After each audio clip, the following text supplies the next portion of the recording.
Hi everyone, how you doing today? Je suis Sophie Craig, je suis coach activatrice de l'authenticité. Bienvenue à bord de l'expérience Authentic O'Clock. Authentic O'Clock, c'est un programme de vidéo d'enseignement lié aux dynamiques de l'authenticité. Nous sommes rendus au 4e jour. Hier, on a vu la première partie des éléments liés aux influences, des choses qui nous influencent dans notre capacité, notre degré à nous conformer dans notre vie.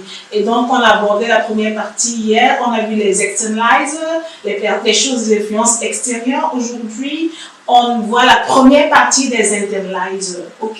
C'est parti. Be authentique.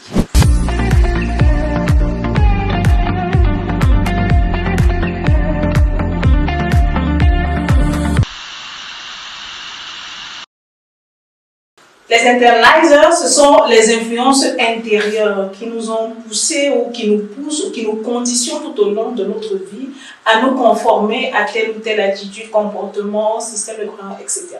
Donc, on va voir jeter quelques éléments, les éléments qui constituent ces internalizers en nous.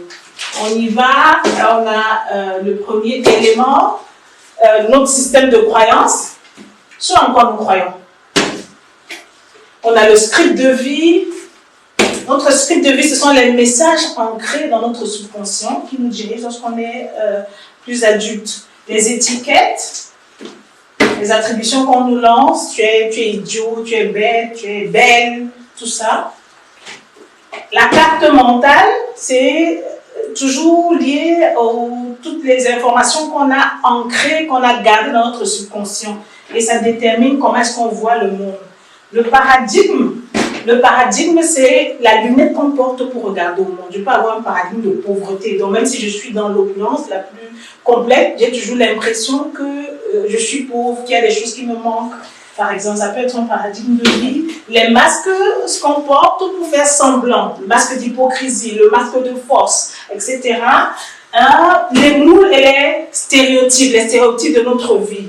Ok, donc voilà, jeter les différents éléments qui contribuent d'une manière ou d'une autre au niveau intérieur à nous pousser, à nous conformer. Donc on va travailler par la suite sur certains, je vais mettre une emphase sur certains facteurs et être beaucoup plus légère sur d'autres parce que à cause du temps. Ok, à tout de suite pour les premiers éléments.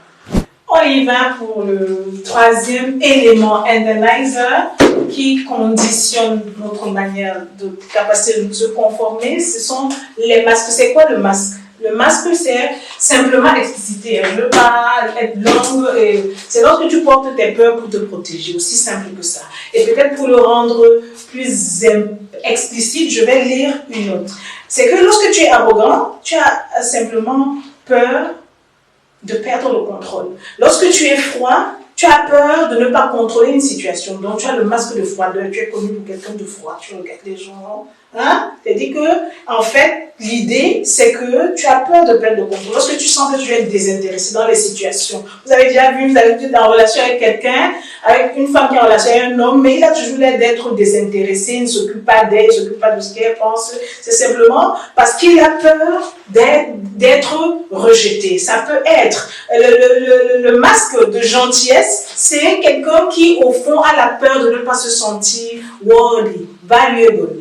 Et quelqu'un qui a le masque d'être fort, c'est quelqu'un qui a peur qu'on voit ses faiblesses. Donc il faut toujours qu'il se montre comme quelqu'un qui maîtrise la situation, quelqu'un qui ne pleure pas en public, il est là toujours fort. C'est simplement quelqu'un qui a peur qu'on voit ses faiblesses. Quelqu'un qui porte le masque de positivité, c'est quelqu'un qui a peur de montrer ses imperfections. C'est-à-dire que là, enlever par exemple, vous allez voir une femme, elle est toujours maquillée, elle ne se présente jamais sans maquillage, c'est qu'au fond, elle ne veut pas qu'on voit les imperfections. Vous savez, le make-up, c'est caché. Et quelqu'un qui est le type nice person, c'est quelqu'un qui a peur de se rejeter. Sur ce, on a vu 3 éléments qui constituent nos internalizers. On en a fini pour le jour 5. On se revoit demain pour continuer avec les éléments de l'internalizer parce que c'est le plus important ici, ce qui est à l'intérieur de nous. Ok, merci pour votre attention. On se voit demain. Be authentic. I love you all. Bye.